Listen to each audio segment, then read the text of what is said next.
کہ قبیلہ جرہم نے ابن عمر جرہمی کے بعد 2000 برس تک حجاز پہ حکومت کی، 2000 برس تک حجاز میں حکومت کی.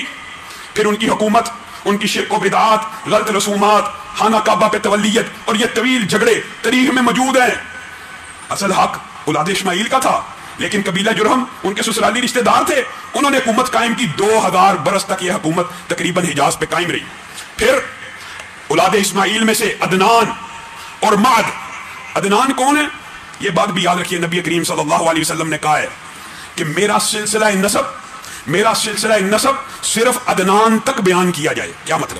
یعنی میرے آبا و اجداد کا جو نسب نامہ ہے وہ عدنان تک تو پکا محفوظ ہے، اس میں کسی بھی قسم کی نام کی تبدیلی یا آبا و اجداد کا آگے پیچھے ہونا قطعاً نہیں ہے. اور خود نبی کریم صلی اللہ علیہ وسلم عدنان تک ہی اپنا شجرہ نسب بیان کرتے تھے. مورخین نے شجرہ نسب کی 3 تقسیمیں کی ہیں، ایک نبی کریم صلی اللہ علیہ وسلم سے لے کے عدنان تک، ایک عدنان سے لے کے ابراہیم تک، اور ایک ابراہیم سے لے کے آدم تک. انسانی تاریخ کے بھی مختلف ادوار ہیں. بات آئی ہے تو بتاتا جاتا ہوں.